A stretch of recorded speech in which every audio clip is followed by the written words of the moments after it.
Hi, it's me again with Corel Draw tips and tricks, and today's video is like a 3D looking item.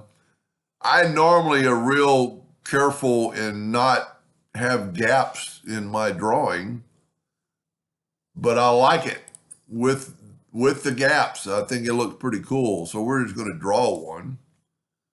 Take a six-sided polygon and make sure you hold down the control button so you get a perfect one. And then you need to hit P to make sure it's in the center of the page. We're going to go and bring our indexing lines in.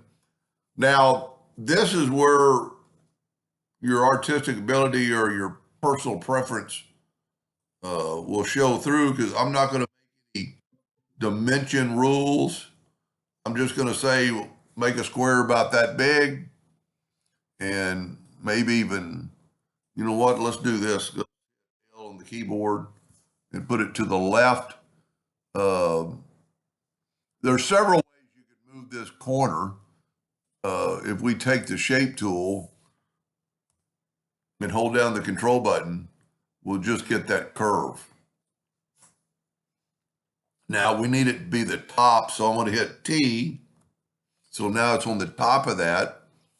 Now I'm going to control D and make a duplicate, and then I'm just going to move this. Whoa, I didn't need to make a duplicate of the whole thing. I just want a duplicate of that, of our rounded off box. And I just want, you know, kind of like right in there, because you don't want to have any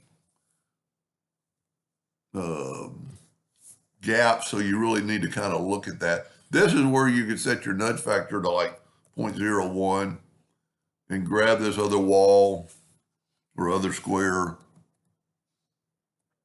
and minutely move it. You could cut away a lot of that stuff, but we're basically done. Now I'm going to take my virtual segment delete key and delete that. I'm going to go ahead and use my smart fill tool to fill that in. Now I'm going to set my nudge factor on like 5 inches. And I'm going to nudge that out of the way. And then I can nudge this up or out or down. So I'm going to nudge it back. I'm going to take away the outline. I'm going to get well, we need to do something first. So we're going to control D and well, tell you what we're going to do. Let's back up here and let's left click, right click. Control D to make a duplicate. And this is why I brought in the indexing line, so you can kind of know you're in the center, and then rotate it 60 degrees. And see, this is where I normally would care, but there's another way to do that, and I thought it looked pretty good. So now take your smart fill tool and just fill that in. So now you have a different shape. It cut out that, so now they're going to fit. Nudge that back. Control D to make a duplicate. No, tell you what. We need to interactive fill tool it, make it look a little special. I'm going to use black again because it looks like it's going behind there. And this would be a good example to clone. As a matter of fact, I think I am going to clone it. Go to edit and clone it. Now I'm going to nudge that out of the way. This is our clone curve. This is our control curve. So I'm actually going to nudge that one out of the way and put this one back. Now I'm going to control D and duplicate it and move the center rotation to the center and rotate it. That's 60 degrees. Control D, control D, control D, control D. So every one of them look like they work and fit. Now let's bring in this black box. Whoop, bring in this black box. And this is where so this one is a little bit different than the other one. The gap's a little bigger. But because we have a clone of it, we can use this and change them all at one time. So we can bring more black. See how it did that?